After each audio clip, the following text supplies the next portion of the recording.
In the midst of a high-stakes mission to rescue a school bus threatened by terrorists, a sniper waits on a nearby rooftop, watching as the situation escalates. The terrorist, wearing a bomb vest, takes a young girl hostage. Despite orders from his commanding officer to hold fire, the sniper, Woodin, decides the danger is too great. Ignoring his orders, he moves closer to the bus, waits for the right moment, and with precise aim, shoots the terrorist in the forehead. He threatens to detonate the bomb. Woodin is promptly arrested for disobeying orders, but he remains unfazed, satisfied by the sight of the hostage's safety. During his interrogation, Woodin shocks his superiors by passing a lie detector test, claiming he is 400 years old, which the machine confirms as true. This unusual skill, his ability to control his body's reactions, impresses his superiors. Dong-yoon and Deputy Director Jang Tae-ho, they decide to recruit him as a ghost agent, a covert operative with various false identities. Woodin begins conducting missions internationally, blending into different personas and handling complex assignments.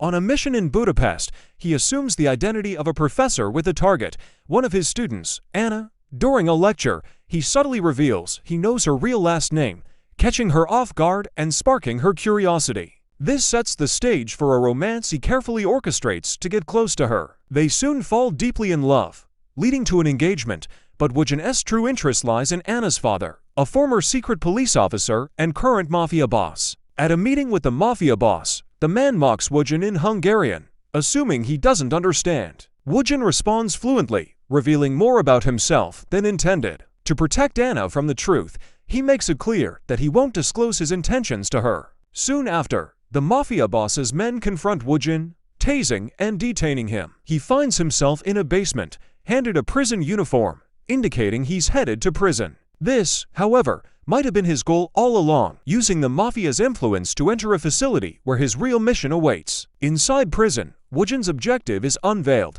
He is there to help an old acquaintance, Petro, also known as K, escape. Crafting a small explosive and modifying a key to his cell, Woodin sets the plan in motion. On the escape night, he discreetly places a wet tissue in the food slot lock, preventing it from fully securing. When a guard accidentally triggers the explosive in the fuse box, a blackout ensues. In the dark, Woodin unlocks his cell and uses a wire to send the key to Petro's cell, enabling his escape. With limited time as power is restored, Woodin and Petro flee through the prison's underground mine, dodging guards and gunfire. They escape through a mine shaft leading to a nearby well, where they make their final getaway. Petro is safely sent back to Russia, marking the mission's successful end. Knowing a breakup would be too painful, Woodin stages his own death to end things with Anna. He asks her to meet him by his car, then sets it ablaze, leaving her to believe he's gone. With the mission completed, he tosses their engagement ring into a river and disappears.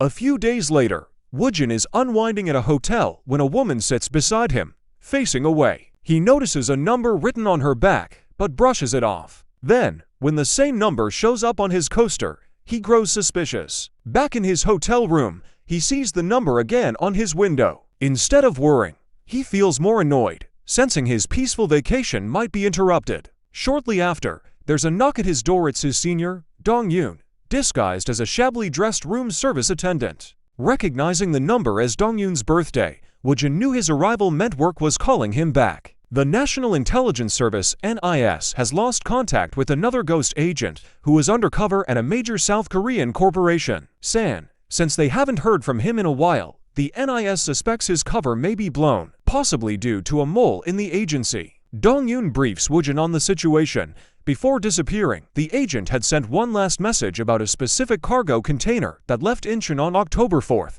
carrying 3 wood carvings. The NIS is tracking this container, but in the meantime, Woodin must return to South Korea. Upon arrival, Woodin learns that the first of these wood carvings was traced to a Russian arms dealer's safe belonging to Chairman Victor. Due to the tight security surrounding Victor's estate, Dong-yoon warns that it won't be easy to access. Their only chance lies with a popular action star, Min-soo, as Victor, a big fan, has invited him to his exclusive birthday party. Woodin secures a role as Min-soo's head of security to accompany him to Russia, although neither Min-soo nor his manager, Cha Doha, warm up to him right away, especially given Woodin's strict, no-nonsense approach. During a film shoot one day, Woodin notices a suspicious mechanic tampering with Min-soo's car, which is set for a dangerous drift stunt.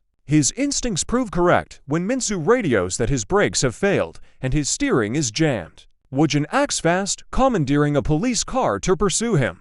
Despite Doha's worrying, she decides to join Woodin in the chase. As Minsu's speed increases, flashbacks of a near-fatal crash from years ago start to haunt him, adding to his panic. Meanwhile, Woodin skillfully maneuvers through traffic, determined to reach Minsu's car in time. When they finally catch up, Woodin's car races alongside Minsu's as both vehicles hurtle toward a dead-end construction zone. With limited time, Woodin accelerates just ahead, then executes a sharp turn, positioning his car in Minsu's path to intercept his trajectory. Bracing for impact, Woodin pulls Doha close just as Minsu's car collides with his. The sudden stop saves Minsu, who is knocked unconscious, while Woodin and Doha emerge unscathed. Minsu is rushed to the hospital, where he relives memories of his traumatic accident from 7 years ago. At that time, he had suffered a serious crash on set and spent months in physical therapy. Adding to his heartbreak, his then-girlfriend announced her engagement to Mo Seung-jae, a wealthy businessman and the owner of Sonsun. As Minsu recovers,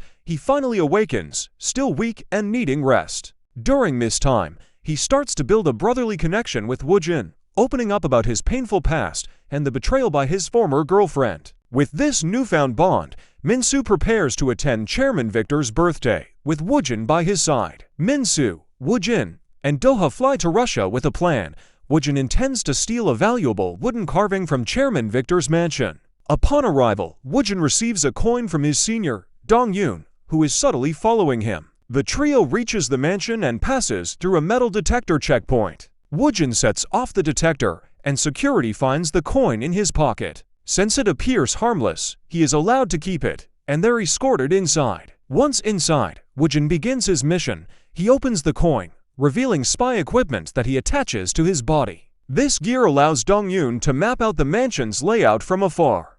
According to their plan, Woodin must make his move when the lights go out and the birthday cake is brought out during the 4-minute birthday song. He'll retrieve the wood carving from a secret room. The coin also functions as a USB, which Woodin will plug into the security control system, so Dong-yoon can remotely manage it. Later, Chairman Victor calls Minsu for a photo op in his secret room. Initially, only Minsu is allowed in, but the actor insists on bringing his brother Woodin along. Though Woodin is reluctant, as it limits his access to the security system, Victor grants permission. Inside, Woodin spots the wooden carving they've been searching for among Victor's collection of artifacts, and he strategizes his next steps. A flashback shows Woodin previously meeting with Major Petrov, the Russian officer he once helped escape prison. The military had sought evidence to apprehend Victor, but lacked the means. In return for Petrov's assistance, Woodin had promised to provide the necessary evidence. Now, back in the present, upon receiving a signal from Dong-yoon,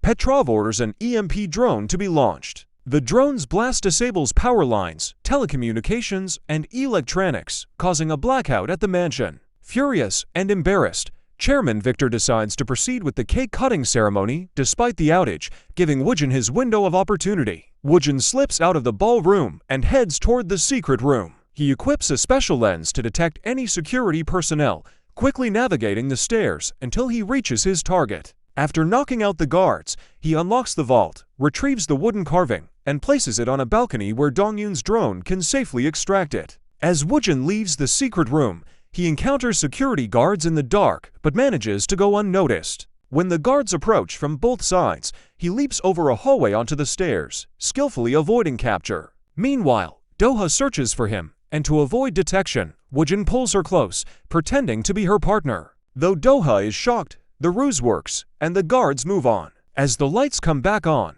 Chairman Victor learns from his security team about the EMP blast and the vault robbery. Sensing foul play, Victor's guard advises him to evacuate the building immediately. The party is suddenly interrupted by helicopters circling overhead, their blinding lights flooding the venue. Moments later, Russian soldiers storm the mansion, led by Major Petrov. As the military arrests Chairman Victor, Petrov exchanges a knowing glance with Woodin, who responds with a subtle smile and nod. The mission is a success. Woodin returns to South Korea, where he inspects the wooden carving and discovers a hidden box inside containing a key, though it appears incomplete. Realizing they need 2 additional pieces to form a complete key, Dong-yoon informs him that the second wooden carving is held by Thailand's royal family, and will soon be auctioned in South Korea. With the first key secured, Woodin no longer needs Min-soo's assistance and decides to end his role as a bodyguard. Relieved, as he didn't enjoy babysitting Min-soo, instead of pursuing criminals, Woodin contemplates faking his death as an exit strategy. However, Dong-yoon points out that such an act would expose his identity. Left with no choice,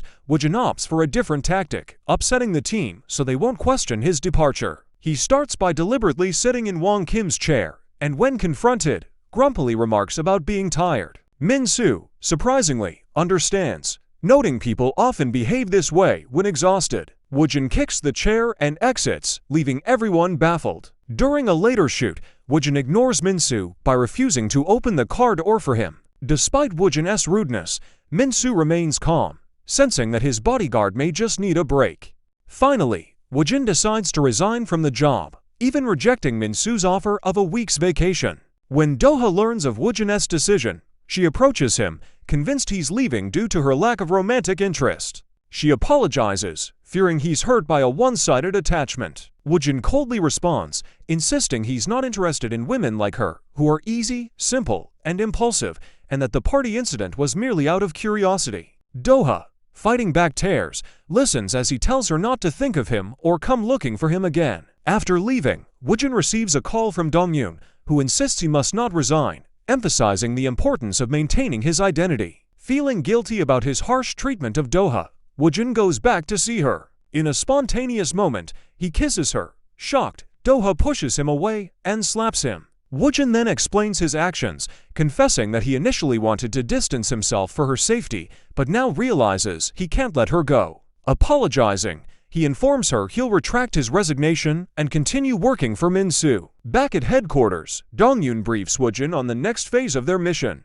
To obtain the second wooden carving, they need a black auction ring, which, according to Dong-yoon's intelligence, is in the possession of his confidential informant, Goldfinger, who is, surprisingly, revealed to be Doha's father, Myong-suk.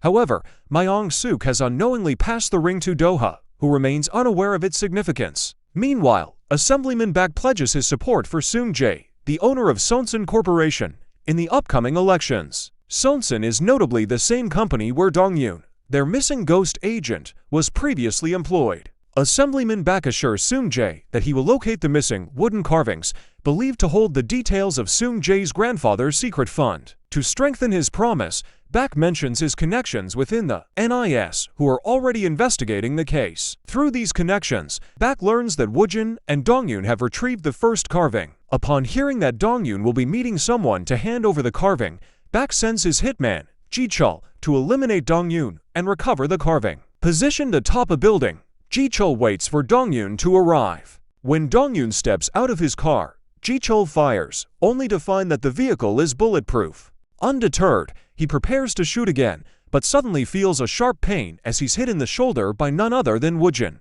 who has been waiting as a sniper. It turns out that this entire scene was a setup by Dong-yoon to lure out the person responsible for his earlier disappearance. By capturing Ji-chul, they hope to trace him back to the individual who hired him. Following Woodin's initial shot, Ji-chul takes cover behind some crates. Woodin provides cover for Dong-yoon and Deputy Jang as they move up the building stairs to apprehend Ji-chul, attempting to retrieve his weapon. Ji-chul is thwarted by Woodin, who keeps him pinned down with continuous fire. In a last-ditch effort to escape, Ji-chul sets off a smoke bomb to obscure his movements. Woodin pursues, but Ji-chul triggers an explosion by shooting a nearby cylinder, causing a fire that temporarily blocks Woodin's path. With Dong-yoon approaching the rooftop from another direction, Ji-chul is forced to find an alternative escape route and eventually succeeds. Afterward, Woodin realizes that Ji-chul is the same man he saw near Min-soo's car on the day of the accident. Meanwhile, Dong-yoon examines the abandoned gun and discovers that it is a weapon used by special forces. This recognition simplifies their investigation, as they now know who this weapon belongs to. Later that evening, Woodin takes Doha out for dinner, and over time, their bond deepens. Feeling comfortable, Doha shares a painful memory of being harassed by loan sharks at her grandfather's memorial. Her father had borrowed money and disappeared, leaving her as the only target for the debt collectors. Although her father was present at the memorial, he chose to abandon Doha rather than confront his debts. In the present, Doha also opens up about a ring her father gave her, which she left at the columbarium where her grandfather's ashes are kept. She left it there as a test, hoping her father would only find it if he genuinely changed his ways. However, he continues to pressure her about the ring's location, oblivious that it rests beside his father's ashes. After putting Doha to bed, Woodin visits the columbarium and successfully locates the ring. He immediately contacts Dongyun to inform him of the discovery. The next day, Woodin meets Doha's father, Myong-suk, who brags about an expensive watch gifted to him by Seung-jae, the president of Sonsun Group. Woodin suspects that Seung-jae might also be after the ring, which could explain Myong-suk's dealings with him. Realizing the watch is bugged, Woodin discreetly drops it into a glass of water, disabling the device. Seung-jae's henchmen quickly realize that Woodin has uncovered their tracking, raising concerns about Doha's safety. Woodin rushes out of the restaurant and calls Doha to check her location.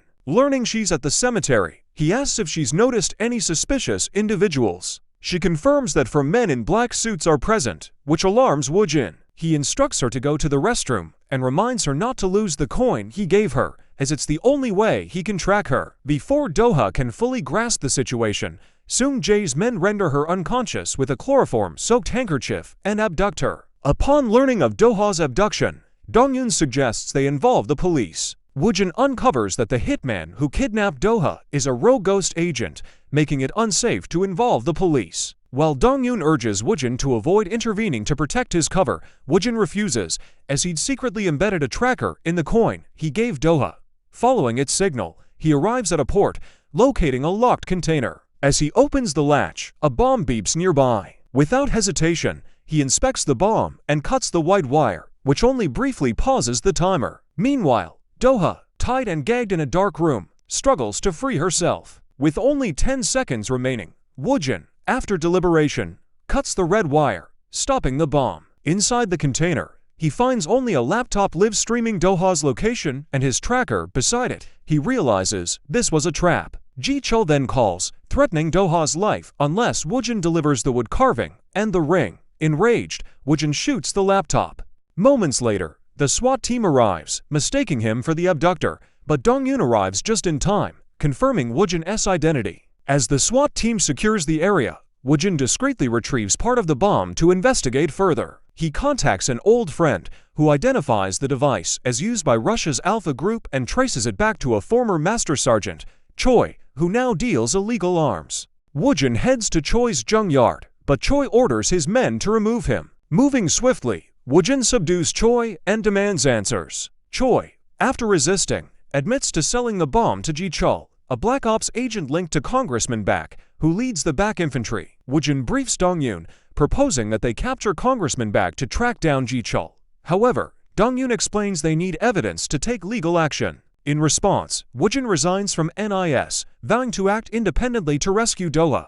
Arriving at Baek's office, he quickly neutralizes the guards and confronts Baek, forcing him at gunpoint to reveal Ji-chul's location. Meanwhile, Ji-chul contacts Woodin again, ordering him to bring the ring and carving. Back at his place, as Woodin prepares to leave, he encounters Min-soo, who demands answers after learning from Doha about her abduction. Woodin reveals his identity as an NIS agent, prompting Min-soo to punch him for his deception. Yet, Min-soo offers his assistance, revealing his own expertise as a reconnaissance sergeant and martial artist, determined to help rescue Doha. Woodin heads into action for the rescue mission without delay. Together, the team reaches the hideout, where Woodin deploys a bug camera from the van to locate the man holding Doha. While Woodin moves toward rescuing Doha, Min-soo engages with the guard at the front gate, initially pretending to negotiate the exchange of the ring carved in wood for Doha to buy them some time. Handing over the ring first, he insists on seeing Doha before proceeding further. Min-soo then surprises the guards,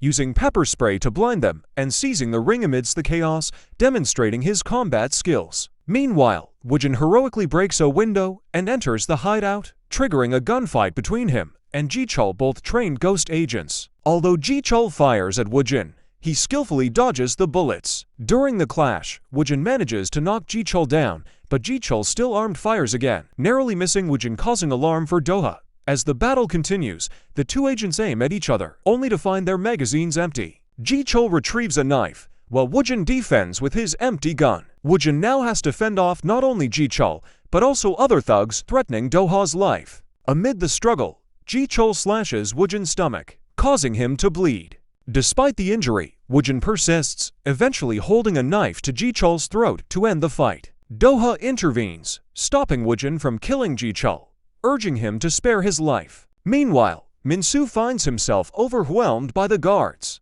He fights bravely, but it's clear he's struggling. Just when things seem dire, Woodin arrives in time to defeat the men and save Min-soo. They work together to subdue the goons until the S-team arrives, and Doha is safely rescued. When Min-soo releases Doha, she locks eyes with Woodin, sharing a meaningful look. Afterward, Min-soo is hospitalized, where Dong-yoon asks him to sign a confidentiality agreement, explaining that the day's events are connected to national security and must remain classified. Min-soo agrees and signs, but Doha refuses, insisting on hearing the truth from Woodin himself. Dong-yoon arranges a meeting, and when Doha asks for answers, Woodin apologizes for involving her. He reveals his real identity as an NIS secret agent and explains that being her bodyguard was part of his mission. With the mission over, he plans to resign. Confused and hurt, Doha questions if everything between them was just a lie. Woodin can only admit that Doha is the most dangerous person to him. Despite her struggle to accept this truth,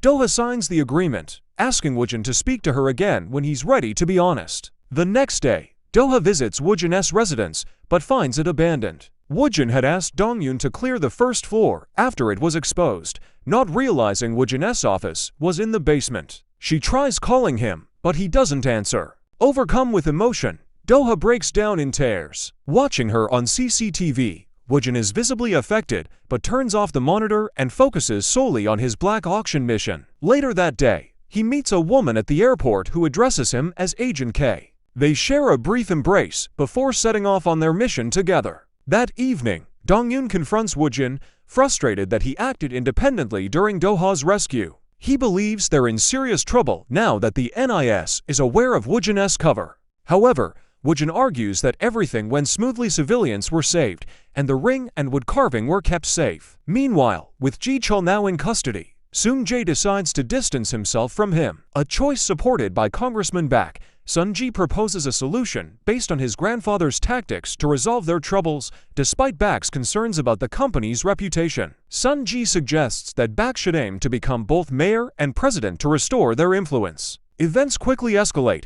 Department head Jang is dismissed, his special activities fund frozen, and Dong-yoon is arrested on charges of corruption and abuse of power. Simultaneously, Doha's father, Mr. Myong-suk, is detained for allegedly murdering Black Ops agent Robert, who had been investigating Sun's corporation, revealing that Assemblyman Bak orchestrated these moves. Meanwhile, Ji-chul is escorted to his cell by two officers, but when the elevator doors reopen, the officers are found unconscious, and Ji-chul has vanished. With department head Jang now powerless, and without the $5 million needed for Woodin's plan, Woodin seeks help from Min-soo, explaining that the funds are crucial to access the Asian Investment Forum, where the second wood carving is up for auction. After a moment of surprise at the large sum, Min-soo agrees, wanting to help clear Doha's father's name. As collateral, Woodin signs a handwritten contract agreeing to return as Min-soo's bodyguard and protect him from harm. Additionally, if he disappears again, Doha reserves the right to post his photo online, exposing his true identity. On the day of the event, Woodin, disguised as an elderly man and accompanied by the same woman from before, arrives at the venue. They meet Chairman Yam, who is sent by Seung-jae to acquire the wood carving on behalf of a rival company. Once they reach their hotel suite, Woodin removes his mask, revealing his true identity. This ruse grants him access to the Asian Investment Forum, allowing Min-soo to participate in the auction for the wood carving. As the bidding intensifies, Chairman Yam continuously counters Min-soo's offers. Eventually, Min-soo places a final bid of 1 billion won, knowing he can't exceed that amount. To prevent any further offers from Yam, Doha approaches his table, holding a device that can temporarily disable all electronics within a 1-meter range. By engaging him in conversation, she buys time, then activates the device, freezing Yam's tablet. This distraction allows Min-soo to secure the winning bid, though he realizes he has depleted his entire account, leaving him less than thrilled. Doha then leaves to retrieve the wood carving, stored on the 33rd floor of the hotel, using the key provided to her. As Doha heads to the 33rd floor, one of Ji-chul's former henchmen spots her and alerts the other NIS agents. Woodin, worried for her safety, and enters the building, choosing the stairs to move discreetly, but is confronted by Bak's henchmen along the way. Meanwhile, Doha reaches the room, only to find herself face-to-face with Ji-chul. Woodin eventually makes it to the 33rd floor and confronts Bak's men, defeating them one by one before reaching Ji-chul on the stairwell. In a surprising turn, Ji-chul willingly hands over the briefcase containing the wood carving to Woodin. A flashback reveals that Woodin had met with Ji-chul before his escape. Ji-chul, accepting that his career and identity were essentially over, acknowledged that he would be discarded by his former allies once they no longer needed him. He lamented that people like him rarely get happy endings. Despite this, Woodin agreed to help him under the condition that Ji-chul would take down a particular target. Returning to the present, Woodin retrieves the briefcase and makes a swift escape from the building on a motorbike, while Ji-chul detonates his car, staging his own demise. However, later on, Woodin meets with Ji-chul, revealing that he survived an orchestrated plan to ensure that Sunsan Corporation believed Ji-chul was dead and wouldn't target him further. Woodin then informs Ji-chul that once all the wooden carvings are collected, he intends to bring him to trial. Surprisingly, Ji-chul accepts his fate and prepares to face his actions' consequences. To guarantee cooperation, Ji-chul even shows Woodin his family, offering them as leverage. Thanks to Ji-chul's assistance, Woodin also acquires evidence clearing Doha's father of Black Ops agent Robert Dongyun's murder. Back at headquarters, Woodin opens the hidden compartment within the wood carving, retrieving the second key. Min-soo nearly has a heart attack upon seeing the artifact broken,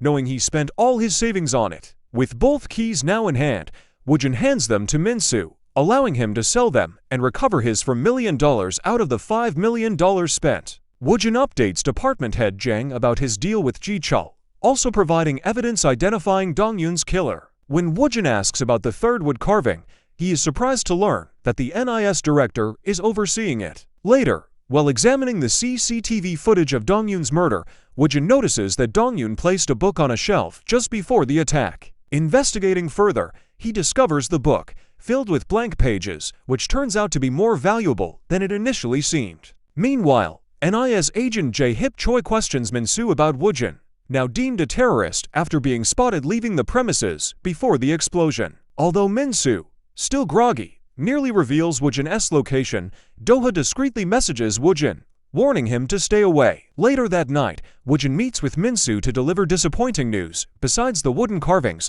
Woodin also owes Min-soo $1 million, which he requested from the NIS director. However, with Assemblyman Bak targeting the director, the Special Activities Fund is currently inaccessible. Though disappointed, Doha and Min-soo accept Woodin's promise to secure the funds soon, with Woodin offering himself as collateral in the meantime. Back on the job, Woodin and Min-soo bond, spending quality time with skincare routines and meaningful conversations. Elsewhere, Min-soo's former girlfriend and Seung-jae's wife Mayan suggests to Seung-jae that, rather than allying with the corrupt Congressman Bak, he should work with the younger Principal Department Head Jang of the NIS. Seung-jae initially dismisses the idea, asserting that Jang wouldn't cooperate. Mayan, however, proposes that Seung-jae give Jang what he wants.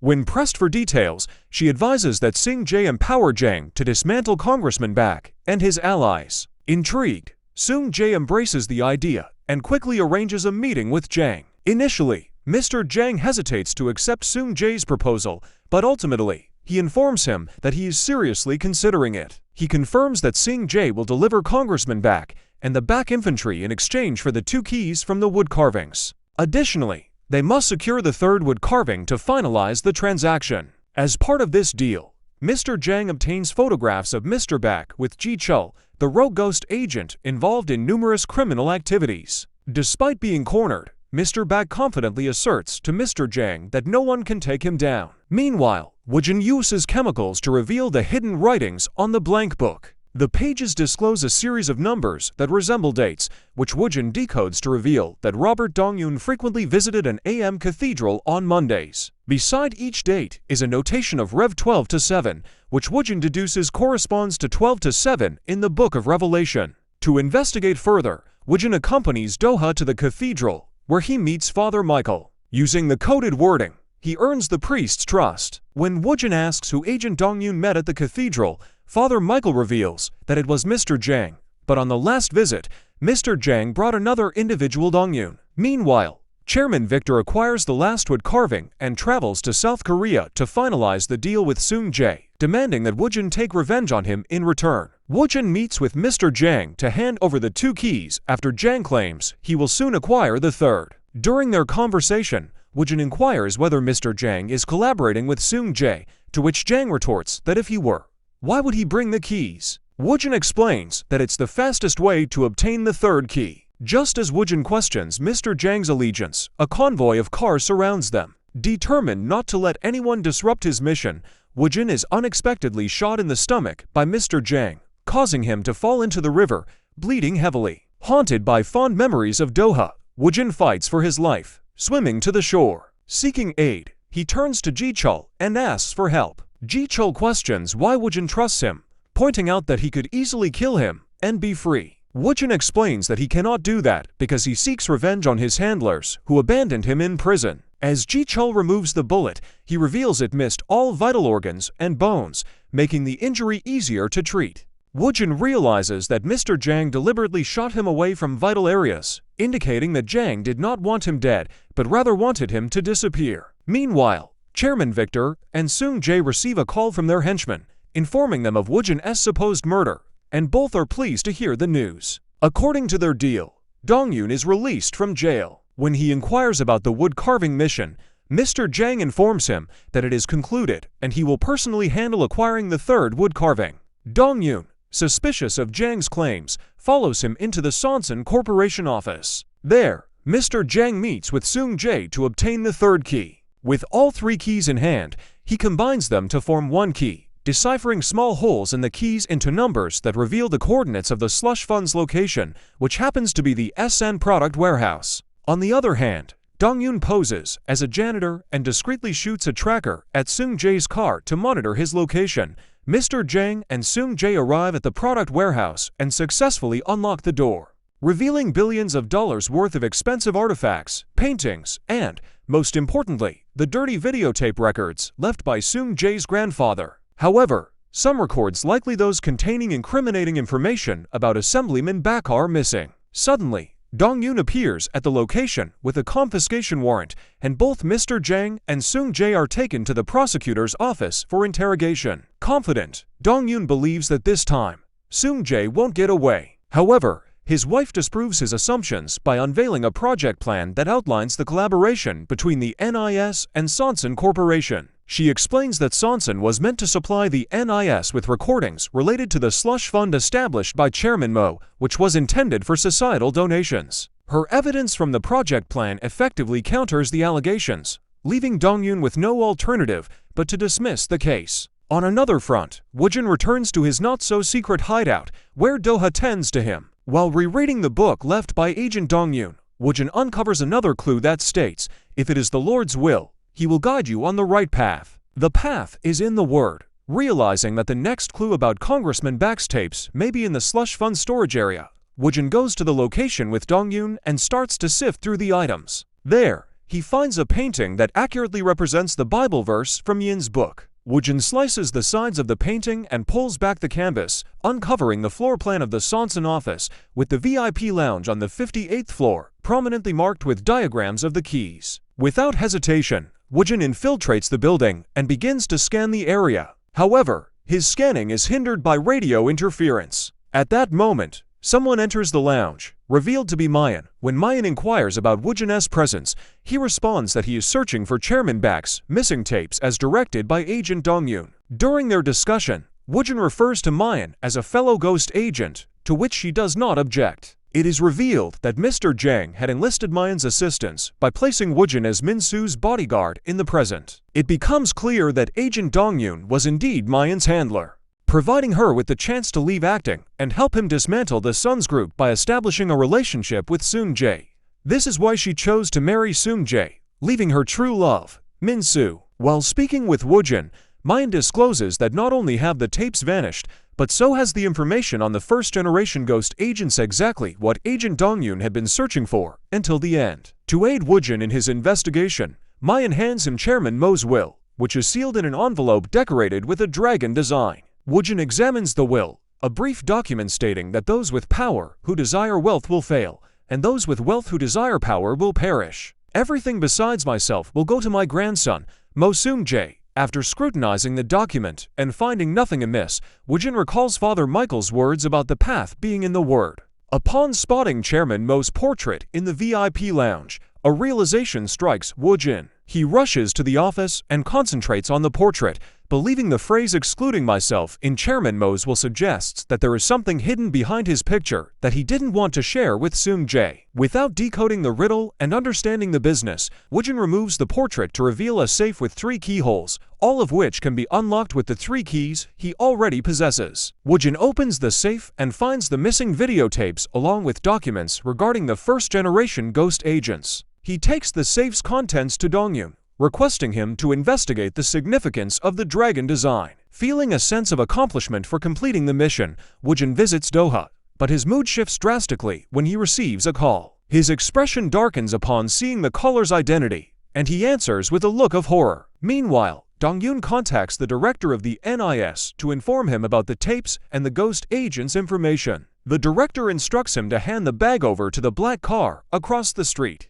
As Dong-yoon crosses the road, he is struck by a truck. Upon hearing about the accident, Mr. Jang rushes to the hospital and finds that Dong-yoon is in critical condition. He then reaches out to Woodin, who is already investigating the accident site. The distinct tire marks on the road indicate that the driver had intentionally accelerated to kill Dong-yoon, leading them to the grim conclusion that this was no accident, but a calculated murder. Meanwhile, Director Im-suk opens a case on his desk, revealing a rifle adorned with a dragon engraving. It becomes clear that this weapon was a gift from Chairman Mo to Director Im. This revelation uncovers the truth. Director Im-suk has been the mole all along, having colluded with the Sansan Corporation from the very start, and he was also responsible for exposing Agent Dong-yoon's identity. While Woodin is in his office, he is overwhelmed by memories of his time with Dong-yoon. Unable to face the reality of his best friend's impending demise, Woodin breaks down in tears. On the other hand, Director Im-suk meets with Seung-jae and expresses his ambition to fill the political void left by Assemblyman Bak. It is revealed that the tapes contain evidence of Director Im's illicit activities during his time as a ghost agent. Director Im-suk then vows to eliminate Woodin and remove the remaining threat he poses. Meanwhile, Woodin is unwilling to back down. After discovering that Director Im-suk is the mole, he attempts to confront him and Seung-jae, but Wong intervenes. He cautions Woodin that if he proceeds, the villains will be viewed as martyrs, while Woodin will be labeled a terrorist. Later, the trio formulates a new strategy to expose Seung-jae and Director Im. Seung-jae is invited to discuss his scholarship program on a live television show. However, with Doha's help, the show's host is given coffee mixed with a laxative, preventing him from attending. Min-soo steps up to replace him, and since the show is live, the director cannot cancel it. With Seung-jae unable to object, the director reluctantly agrees to let Min-soo host the show. As the show begins, Woodin, disguised as a crew member, discreetly attaches a microphone to Seung-jae's coat. He informs Seung-jae that the microphone is rigged with an explosive device that will detonate if a remote button is pressed. Seung-jae is given a chance to avoid disaster by answering the questions honestly. The show commences, and Min-soo quickly asks Seung-jae why he attempted to kill him twice, playing an audio recording of Seung-jae's right-hand man ordering the assassination as evidence. Seung-jae denies the allegations, claiming ignorance of his subordinate's actions. Meanwhile, Director Im-suk is in Seung-jae's office when he receives a call from Woodin. Woodin warns him that if he hangs up, the bomb under the table will explode. Back at the show, Min-soo poses the next question to Seung-jae, revealing that Son's newly established foundation is actually a slush fund rather than a legitimate charitable organization. Min-soo further inquires about Dong-yoon's accident and who was behind this attempted murder. Under pressure to tell the truth, Seung-jae admits that the person orchestrating everything is none other than NIS Director Im. Min-soo demands proof, prompting Seung-jae to pull out a USB drive, claiming it contains files detailing Director Im's past misdeeds. Shocked by Seung-jae's revelation, Director Im-suk orders Woodin to detonate the bomb and eliminate Seung-jae immediately to destroy the evidence. When questioned about his attempt to kill Dong-yoon, Director Im-suk justifies it as being for the nation's benefit, arguing that exposing information about the first-generation ghost agents would be catastrophic. Reluctantly, Woodin presses the button, but the bomb fails to detonate. Instead, the cover of the LCD screens in Seung Jae's office is removed, revealing that Director Im's actions have been recorded by the CCTV cameras. Frustrated, Director Im Suk lashes out at the phone, only for Mr. Jang to arrive and arrest him for all his crimes. Assemblyman Bak is also apprehended, and as promised, Ji-chul will testify against him. Miraculously, Dong-yoon is on the road to recovery. Department head Jang approaches him to announce that Dong-yoon will be awarded the Medal of Honor for his significant role in protecting the nation. Meanwhile, Woodin is trying to lead a normal life with Doha. However, his troubles are far from over. Petrov pays a surprise visit, informing him about the resurgence of a group called Red October, revealing that everyone from their previous mission, except for them, has disappeared. This suggests that they must leave the country and seek refuge elsewhere until the situation stabilizes. During their final meeting, Doha gives Woodin a coin to help her track his location. Woodin instructs Doha not to wait for him and departs the country, but Doha never stops thinking about him. After a year or so, Woodin receives a message from Petrov confirming the completion of the Red October mission in South Korea. Doha checks Woodin's location on her phone, and when the blinking red light suddenly disappears, she initially worries. However, she soon realizes that it could mean Woodin is returning. As the series concludes, Minsu gets a new bodyguard, but he is not pleased about it. So this is the conclude of this story. If you like this video, then watch another videos. Goodbye.